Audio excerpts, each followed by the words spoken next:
வரம் தரும் வருண் அந்த வீடியோவில் பேசியிருந்தார்கள் அல்லவா, ஐபிஎஸ் அதிகாரியே பத்திரிகைக்கு பேட்டி கொடுக்கக்கூடாதுன்னு டிஜிபி சர்க்குலர் போட்டிருக்காரா?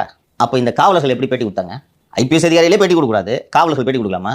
அதுவும் எப்படி பேசின அத்தனை பேரும் சேம் பேட்டர்னை ஃபாலோ பண்றாங்க. வருணை புகழ்ந்து அதில் சொல்றதெல்லாம் என்னன்னா, வருண் சார் எங்களுக்காக ஃபீஸ் கட்டினார்.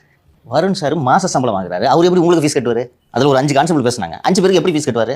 மணல் கரண்ட்டை வாங்கின காசா? டானா அவரு? ராபினோட? இன்னொன்னு கண்ணுக்கு தெரியாம எவ்வளவு பேர் சார் உதவி பண்ணிட்டு இருக்காங்க இன்னைக்கு. மாலதி, உங்களுக்கு தெரியாது, பர்சனலாக போய் வகுப்பு எடுக்கிற ஐஏஎஸ் ஐபிஎஸ் அதிகாரிகள் எனக்கு தெரியும். இன்னும் இவங்களே போய் கிளாஸ் எடுப்பாங்க. கிளாஸ் அரேஞ்ச் பண்ணுறது இல்லை, படிக்கிற பசங்களை கூப்பிட்டு வச்சு வாரத்தில் ஒரு நாள் சண்டே ஒழுங்காக வரணும்னு சொல்லி இவங்களே கிளாஸ் எடுப்பாங்க. இன்னும் எடுத்துட்டு இருக்காங்க. போகிற மாவட்டங்களெல்லாம் எடுப்பாங்க, அரேஞ்ச் பண்ணுவாங்க. வெளியில் ஒருத்தர் பேர் வர்றது. நான் தான் சொன்னேன்ல, உங்கள்கிட்ட சொல்லலையா, histrionic personality டிஸார்டர்னு American psychiatric association ஒரு வியாதியை டிஃபெண்ட் பண்ணுறாங்க. போய் கூகுள் அப்புறமா பாருங்கள், ஹெச்பிடின்னு சொல்லுவாங்க, ஹிஸ்ட்ரியானிக் பர்சனாலிட்டி டிஸார்டர்.